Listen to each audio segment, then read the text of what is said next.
Okay, Income Flip.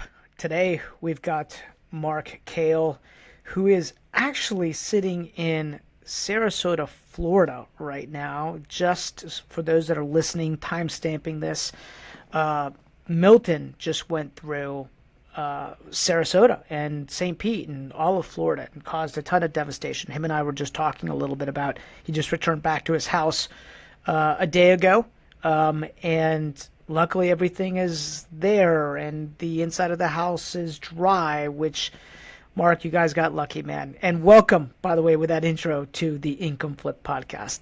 Thank you for having me, Rob. I appreciate it.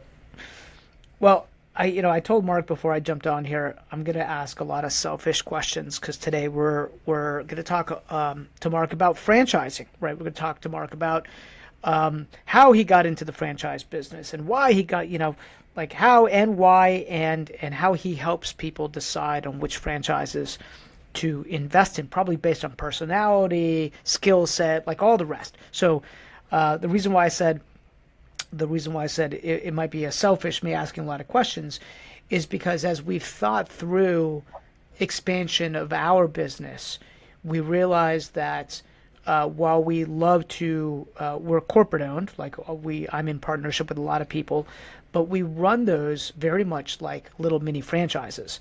And I realized that in order to continue to expand around the country, I really needed to think through how franchises do this at a high level, how they're able to expand into hundreds of locations all around the country, because we have a goal of 100 offices in the next 10 years. So, Mark, with that, let me start off by saying, or just asking you, how did you even get into this wonderful world of franchising in the first place? Yeah. I did it the sort of hard way, to be honest with you. I was in another industry. I was selling group health insurance, to be honest with you, right out of college. I went to Me University too. of Wisconsin-Madison. Oh, really? Yeah. I hated it.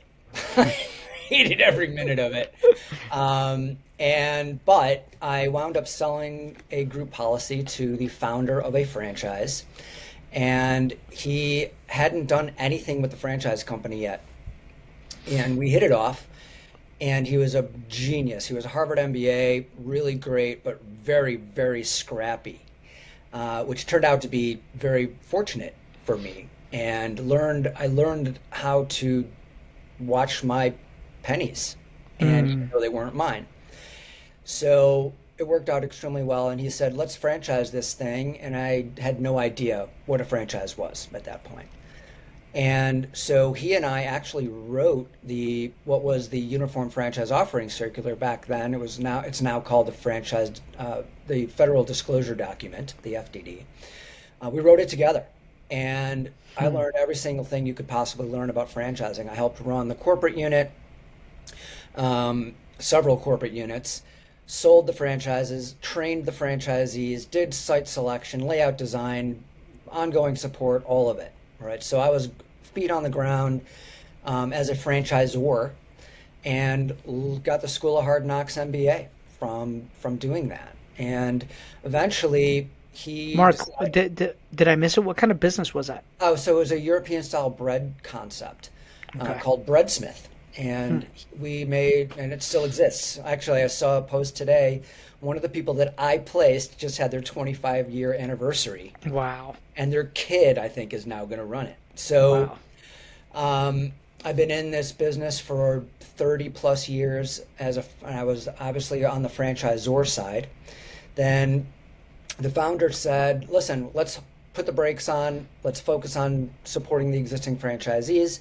And at that point, I told him, "Listen, you're paying me to sell franchises. What do I do from here?" And we actually decided to part ways amicably. I said, "Listen, I need to make this happen." So the one thing that I did see when I was selling those franchises is that not everyone was a good fit, right? It's a very much of a two-way street. Either you're not going to be a good fit for the franchise, or the franchise isn't going to be a good fit for you. So those deals can fall apart in a million ways. And when those franchisees or prospective franchisees walked out the door, I was like, man, I would really have loved to help them find something. And fortunately, I wound up at an International Franchise Association meeting and met the founder of a company called Franchoice, which is a network of consultants throughout the country, and joined that company as the second consultant back about 24 years ago. Wow. So, my wife and I actually did it together. We helped develop some of the programs and systems and things like that. And what it allowed us to do was represent, we have over 250 franchises in the inventory now.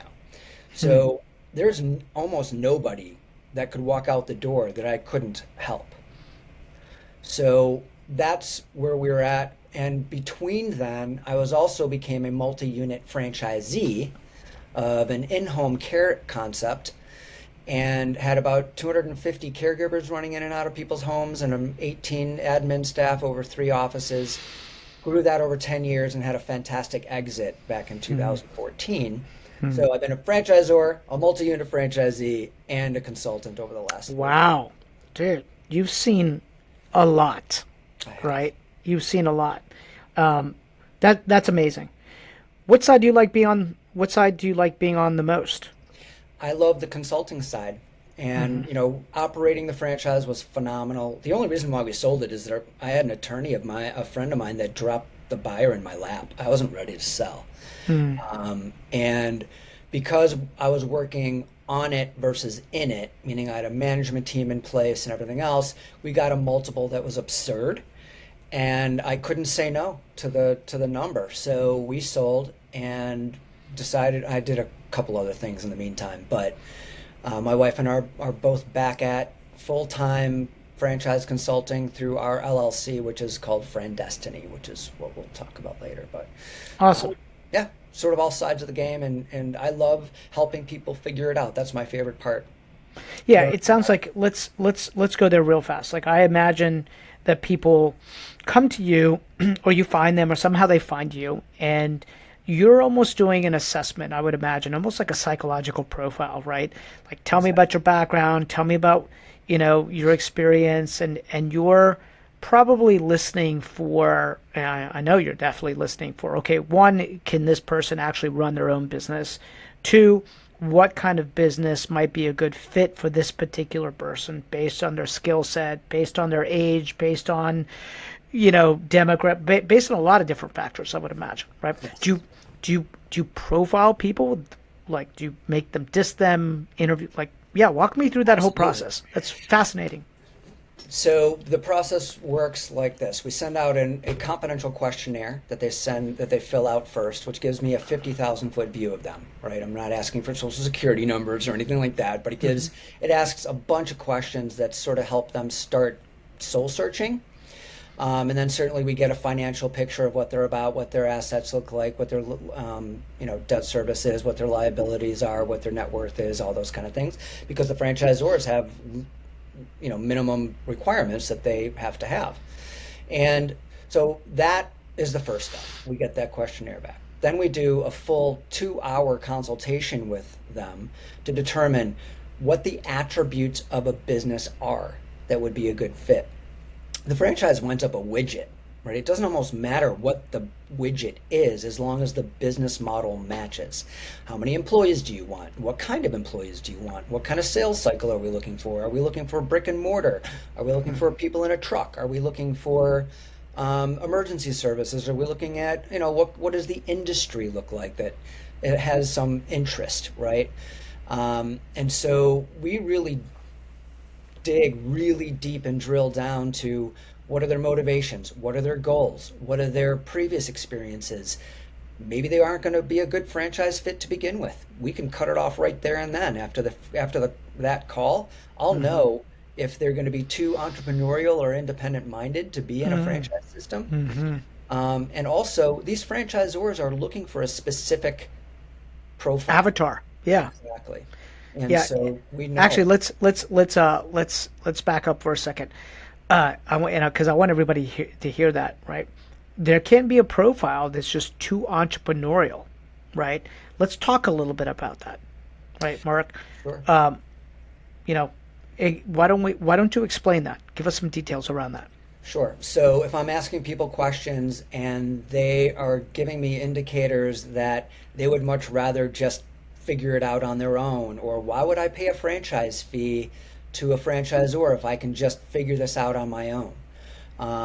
So there are definitely indicators there that pop up over that conversation to say, okay, you know what?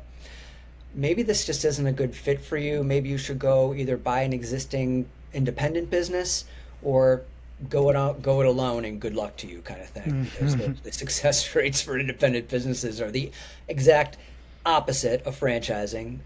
90% of independent businesses fail and 90% of franchises succeed. So there's a big understanding that people have to understand that when they're going off and doing it on their own, you really need to look at a franchise fee and the fees involved in franchising as success insurance. And that's the only way I know how to describe it. Yeah, is, success coaching, success yeah, insurance. Yeah, 100%. It's a great way to be able to describe it. yeah. So yeah, we really just have an understanding of, is it a good space for you or not? And then people say, well, why don't you just send me a list of the concepts that you represent and I'll figure it out. I said, well, no, that's not what I do. We drill down and figure out, 2 or 3 franchises that would absolutely be the best fit for them. And there we check territory availability. We make sure that it's within their investment range, the business model that they look at, and all these things so that I can make sure that I'm mitigating risk for them. Because one of the biggest mistakes people make is, I like to golf, I'm going to open a golf store. Well, when they really should be thinking about, what can I do that will give me the quality of life to go golfing anytime I want? That's so powerful. That's great.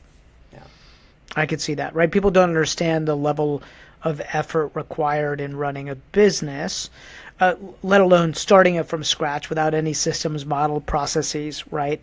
With a franchise, it's a lot more plug and play. So if you could bake a good cake, follow a recipe, right? Exactly. Which by the way, it's like none of this should ever be like rocket science. Business is business is business. If you could follow a recipe, Right. nobody's starting. We're not talking about starting Instagram here, right? Or ChatGPT. This is like, can you follow a recipe that's going to produce an income stream for you and have the business work for you, as opposed to you working in the business all the time, which happens to so many self-employed entrepreneurs, I would imagine. Is that right, Mark? Absolutely. And I have plenty of people that come to me and say, you know what, I want to keep my job and grow something on the side with a manager. And there's a lot of models that allow that. And again, working on it versus in it on the exit also provides for a higher multiple, because they're not buying you, they're buying your business. And so my advice to as many people as I can get to understand that part is, surround yourself with people that do what you don't do well, and motivate them, empower them, and make it their business as much as yours, so that you don't have to answer the phone at 2 in the morning. In that 10 years, we had the in-home care agency. We had, again, 250 employees. It is a 3-shift, 24/7 gig. And I never got one phone call after hours in 10 years. So we just teed it up so that people knew what they needed to do, and we empowered people, and they made it happen. I would imagine that franchise fees, like the cost to buy a franchise, is all over the board, right? So that's where it's like, I can't ask you any specific question from the standpoint of like, there might be averages, right? But for the most part, it would depend, right? It depends on the person. It depends on the franchisor, right? Of who's a good fit for who. So this is where the profile comes into play, right? Like, you're going to ask a lot of questions.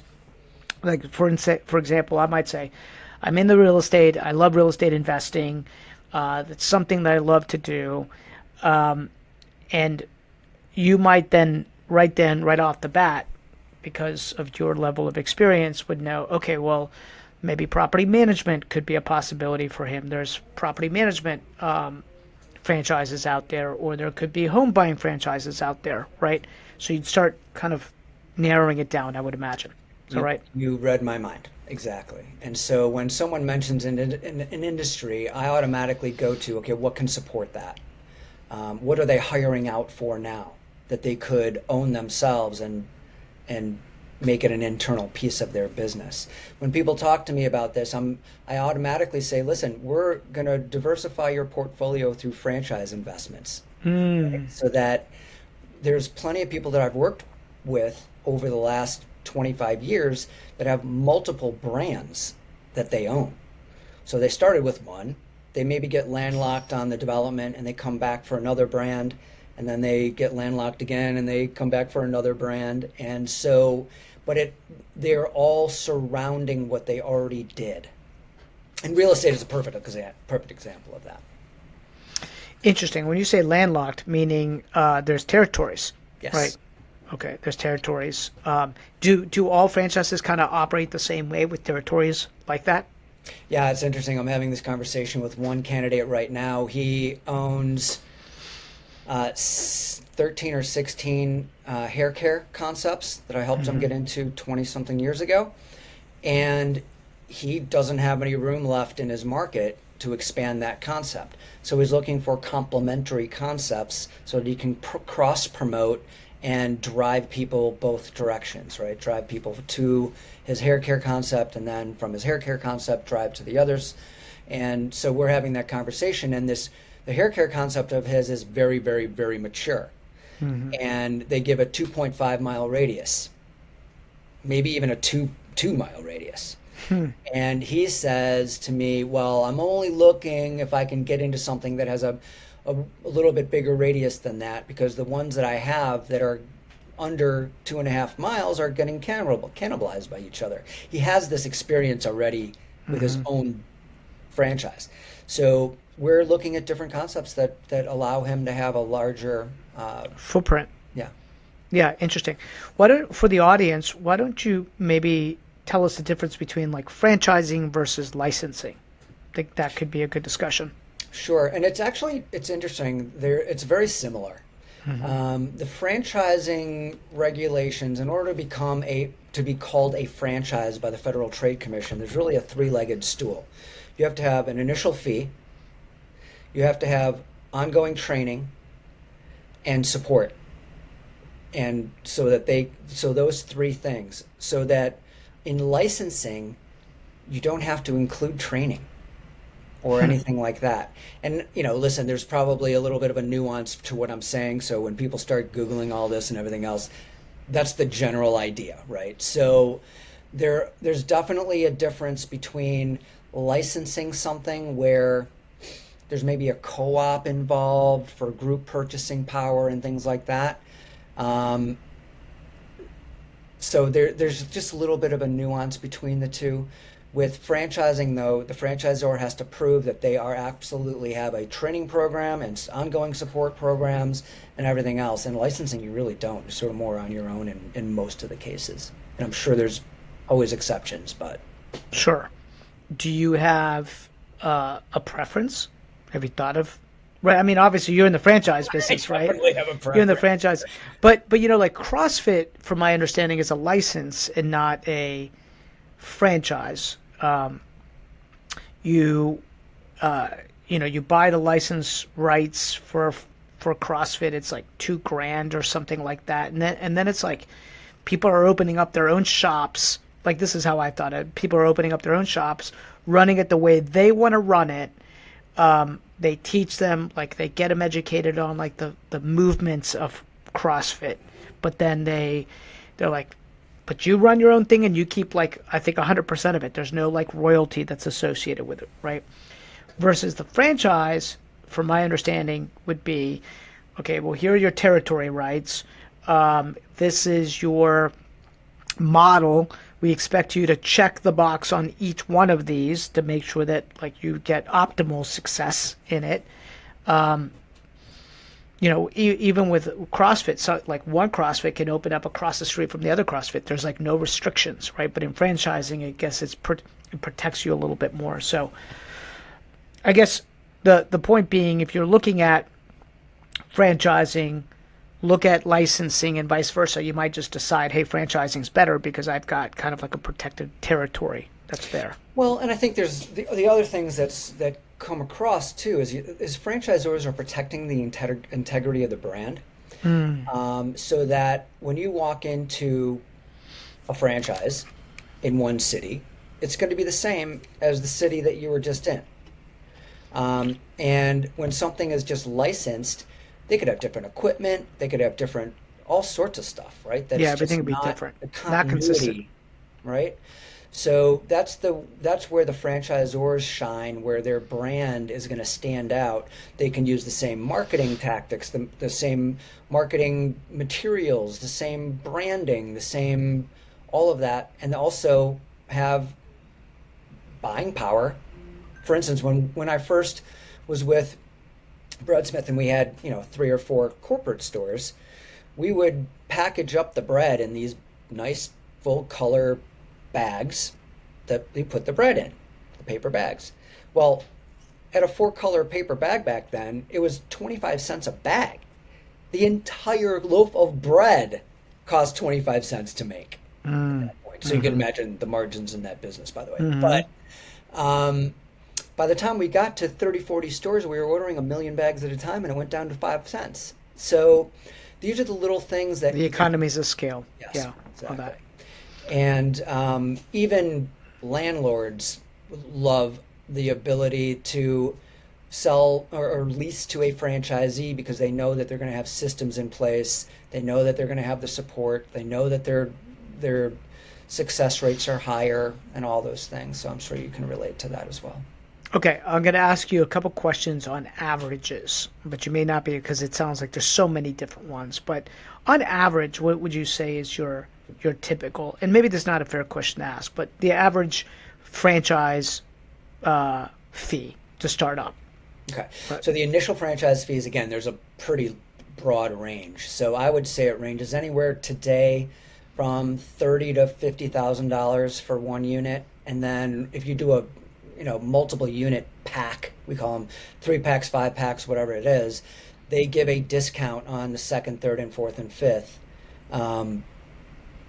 respectively, so that you're not paying full boat on each unit. And then they give you a development schedule to get those built out. And then the actual royalty is going to vary as well. Yep. Like where do they typically fall within?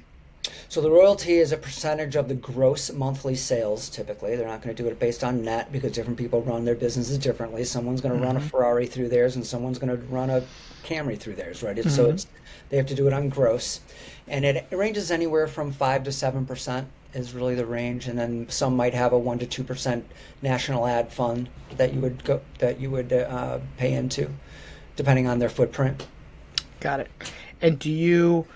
And this is like asking which is your favorite child or your favorite children, but you know where I'm going with that, right? Like, do you have a preference for the types? Like, maybe just like industries wise. Like, do you have preferences? Like, Yeah, I have this conversation a lot, and early on, it used to only be about recession-resistant concepts, right? And now it's recession-resistant, pandemic-resistant, and Amazon-resistant businesses. interesting. That's good. So what that really boils down to is essential businesses, right? And whether that's brick and mortar or whether that's guys, people in a truck. You can imagine in the Southeast right now, all of the emergency services, the restoration companies are going crazy. Oh, And they were yeah. busy for years. Yeah. And so those franchisees, the wealthiest franchisee I know did $60 million last year in its emergency restoration. So one franchisee. Wow. So, these are businesses where if you, first of all, never wash clothes in the middle of the night because your washing machine hose, when that pops off of there, when it breaks, there's no shut off, and you're waking up to 3 inches of water in your house in the morning. And guess what you're going to do? You ain't going to leave it there. You're going to call your insurance adjuster, and he's going to refer you to an emergency restoration company, and they're going to come get the water out and dry out your house, and they're getting paid by the insurance company to leave fans in your house. It's absurd. It's the best model there is. But there's a lot of other concepts like that with a similar model. But I mean, these are essential businesses that will never go away. And you don't have the fickleness of a business to consumer, direct business to consumer business, because it's really business to business consumer. You're really working with the insurance company adjusters in that case. That's just one example, but I love essential businesses, and I love anything that has to do with what people spend a lot of money on, which are kids, their parents, and their pets. So those are three really, let's call it four hot industries right now: restoration, kids, parents, and pets. It's interesting because my wife just lost her mom, right? 92 years old, lived a full life, but we took her out of the nursing home because really the nursing home was killing her, and they had put her in hospice, and then my wife said, "Hey, let's buy a house. Let's put mom into the house. Let's retrofit the house. Let's get in-home health care." And mom lived for another 3 years, right? And they gave her an amazing quality of life, and they did it from the comfort of her own home. And I was like, wow, we we saved money from the nursing home, but yet we still spent a lot of money with home health care, right? Yes, we did. Yeah, we spent for a fact. Yeah, right? We still spent and my wife is friends with the people that took care of her mom. Like they built a relationship, right? Like in fact, we just had them stay at one of our Airbnbs because my wife just wanted to just take care of the people that had taken care of her mom. And I realized how much we were willing to pay to take care of mom, right? And then, man, we have 2 dogs, and we spend it out. Like, we just got back from Cancun, Mexico, right? We were there for 2 weeks, week and a half, and we spent a small fortune, right, at the dog daycare. Yes, we did. And they'd send And pictures. happily. Yeah, and happily. And they send pictures, and we're so happy at how much they take care of the dog, right? So I see that. And, our kid's now 23, so I remember when I was a budding entrepreneur and my daughter was little, Chick-fil-A was our home because Chick-fil-A had like a little place where she could go play. And I was making cold calls from like the Chick-fil-A table and like watching her in the playpen, like waving at her. And I remember being like, there needs to be some type of business where I can put my kid and watch my kid play, right? And there should be desks for like business owners just set up like us to watch. And I'm sure there's something like that today, right? That might be some kind of daycare that a busy parent can work from to watch their kid. But those are all things I've spent money on or would spend money on. And then yes, I've seen Surf Pro in our area absolutely crush it, right, with the restoration. And I'm sure they're one of many out there. But they're the one that there's different brands, but they're the ones that I see, and it's funny because I'm like, okay, I should probably look into continue to build vertically integrated businesses. I should look at some kind of restoration. Talk to you about that. Yeah, exactly. We should definitely talk about that, right? Yeah. Well, cool. Yeah. So restoration, kids. Like one of the other ones. By the way, it's not my. I have a good friend of mine that owns a roofing company, and all of his clients are just from the all his clients are insurance companies, right? And he's like, Rob, what? Because we own a construction company.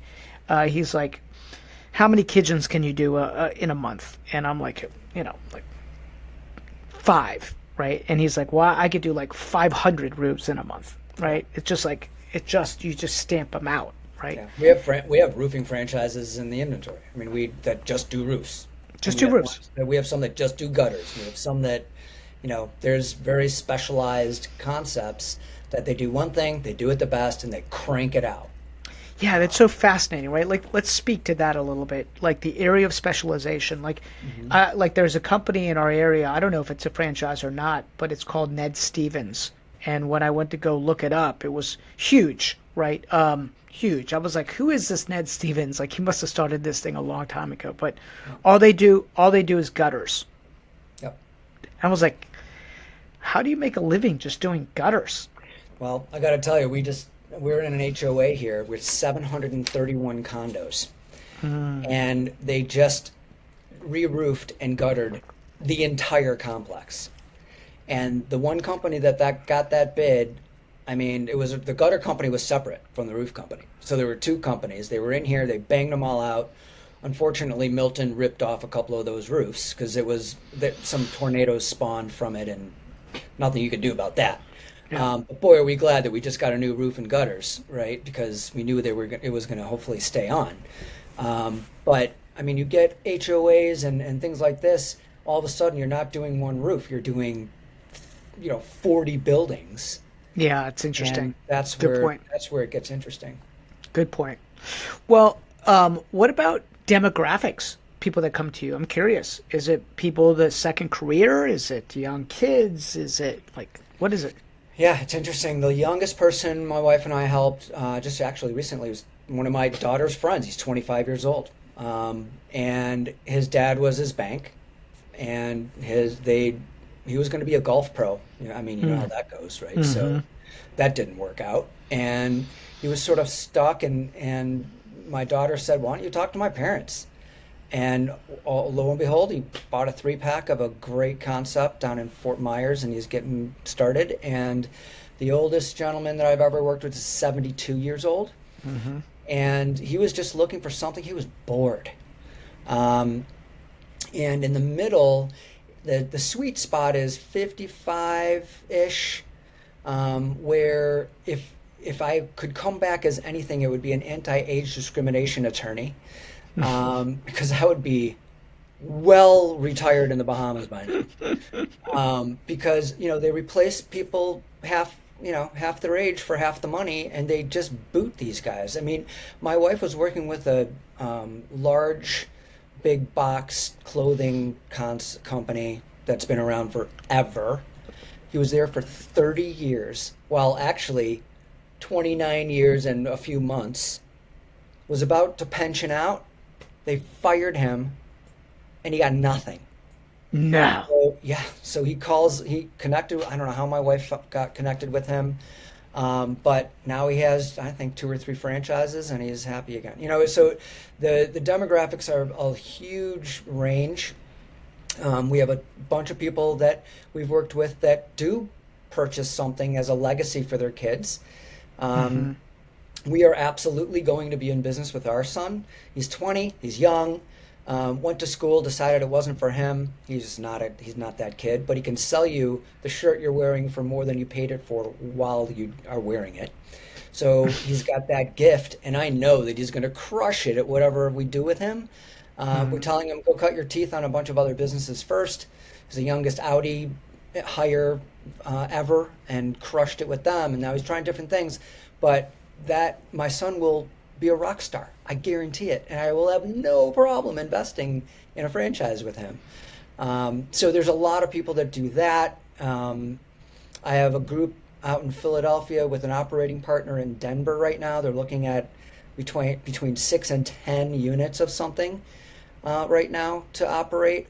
And they're doing it as sort of a mini PE firm. They're just going to be investing in these businesses and finding operators at wherever they might be. So Mark, that's interesting, right? Like, I want people to hear that. Like, you don't need to be this solo person going in and buying one, right? You can partner with people and say, listen, we want to be private equity. Essentially, that's what Mark said. We want to go in, we want to buy these things, get third-party managers to run them, Yep. right? And then run them like an owner, right? Like you run this like an owner as opposed to a doer. That's a concept that's hard for people, I think, to get, right? Unless maybe they've been in the corporate world for some time, and they're like, right, then they kind of get that idea, right? I know that I have a number of leaders that run my offices, and it's interesting because they're very good doers who have now been promoted. Like they've been given an opportunity to to run an office, but getting them out of the doing is incredibly difficult because they built a skill set of selling and they're really good at it, right? And their dollar per hour activity is really high because of the skill set they have. But now they're on a new journey, a leadership journey, and it's hard for them sometimes to let go of that because their identity was always wrapped up in being a really good real estate agent. And now leading a team of 5 or 10, like I'm trying to help them understand you're the operating principal, right, of this thing, and you're going to run it like a business. Don't try to be a producer in it. And it's scary, I think, but that's probably why, because now they have to work through people as opposed to before they could just sell. Yeah, and it's a totally different skill set, right? So I tell people, again, surround yourself with people that do what you don't do well.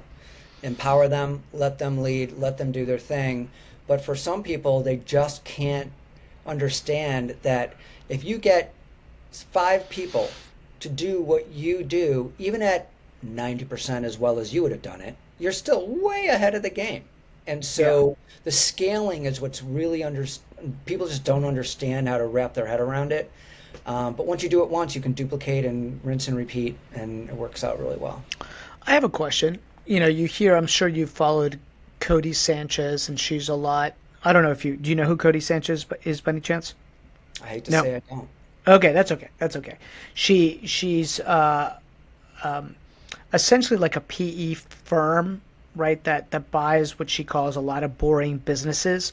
Yeah. She's probably in her late 30s, has a portfolio of, property. She worked at Goldman Sachs back in the day, right? So she did a lot of big businesses and then realized, wait a second, there's this whole wave of small business owners that are transitioning out of business ownership, and people are going to have to buy these essential businesses, right? Like she calls them boring businesses, whether they're car washes or, laundromat businesses or Airbnb, like whatever it is, right?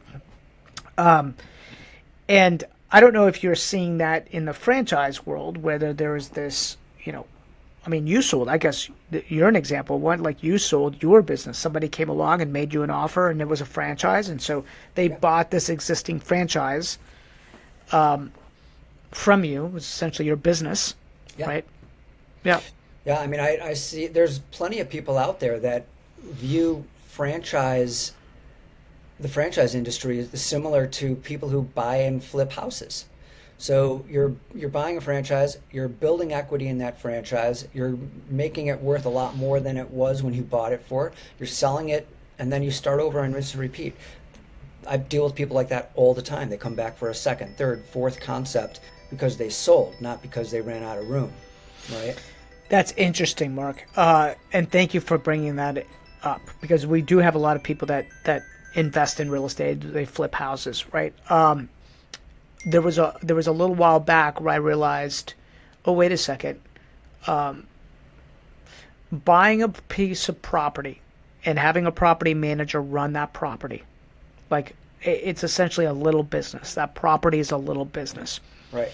And if I bought that property, just as an example, if I bought that property and let's say, it's on the low end, $250,000, I've got to put in $50,000 to buy that asset in hopes that maybe I make $300 to $400 a month, right? Positive cash flow on that asset, and an appreciation rate of maybe 4% over time. And I'm like, okay, cool. The tenant pays it down. Appreciation does its thing. I make a little positive cash flow, but not really, because there's repairs that have to happen on that asset over time. But they're great properties. I started realizing they're great insurance policies. Like my wife and I have a lot of insurance policies, right? And they're all properties. But I said, what if I took that same $50,000? And now what I did was I opened a new office with that same $50,000. I know that $50,000 can net me, in my world, if I have a terrible year, right, $150,000. And I was like, oh, I should be looking at,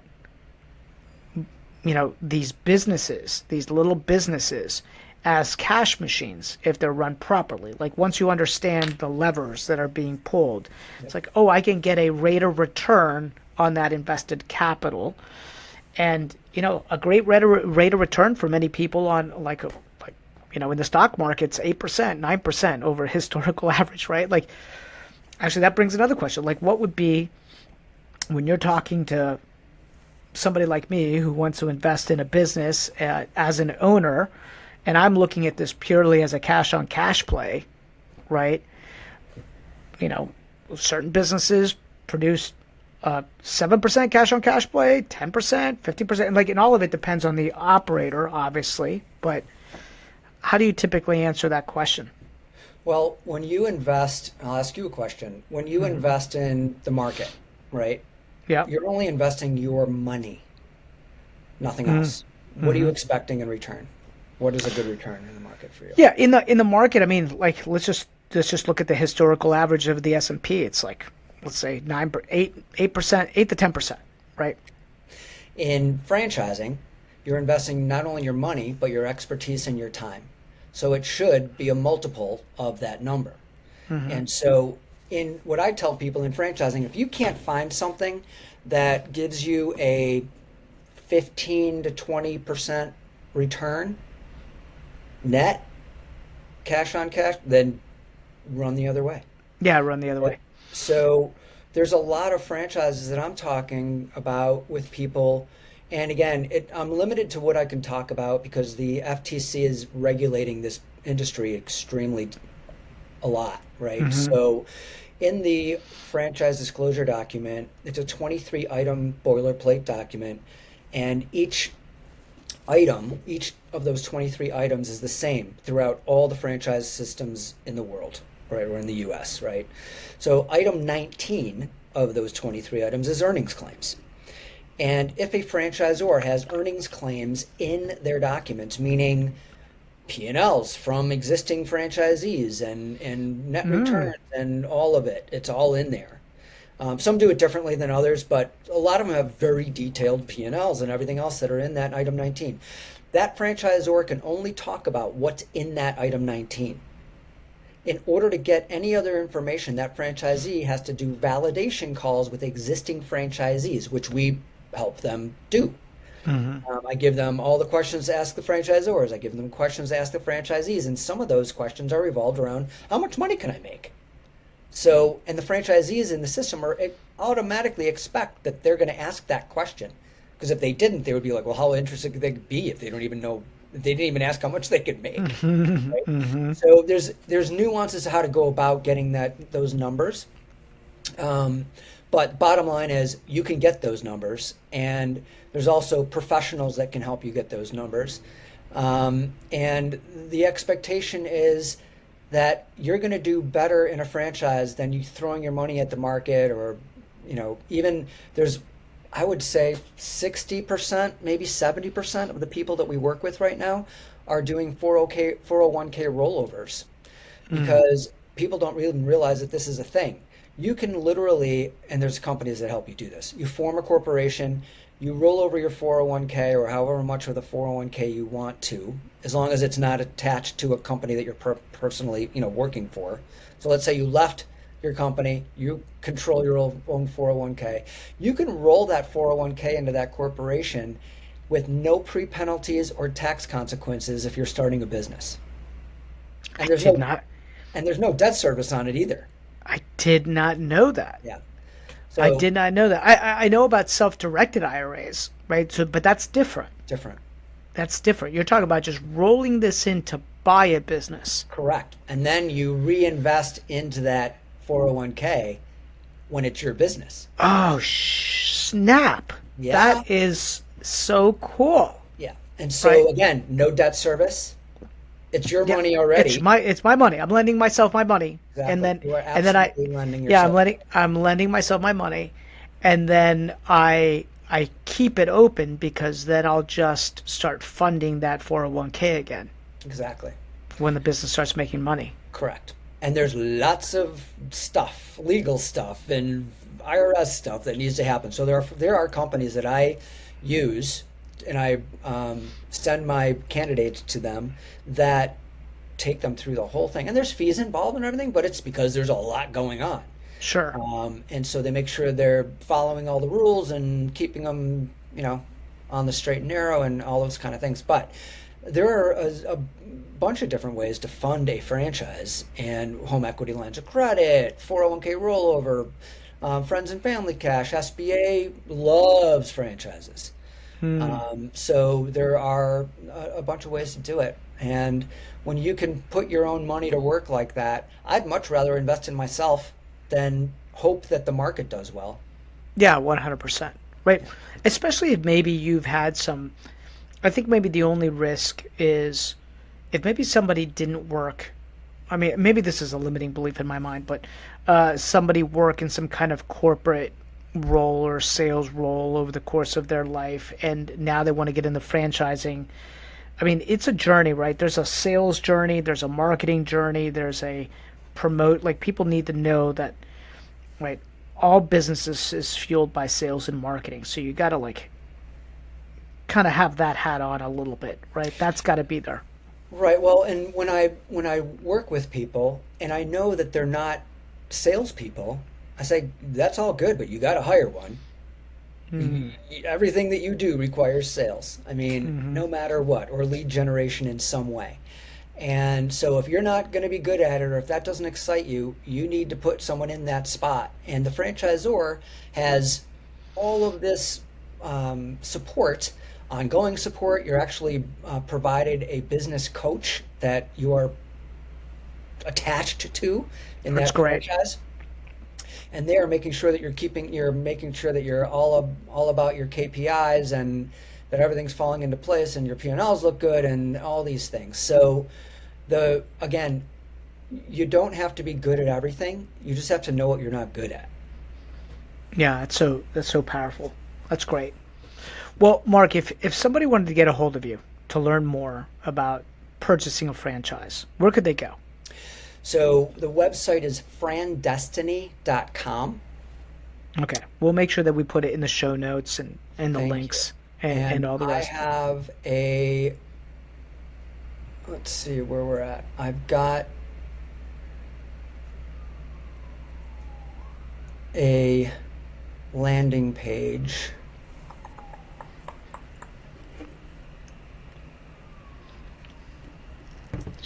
Somewhere. I'll have to figure it out. But frandestiny.com is the It's the one place to look go. at.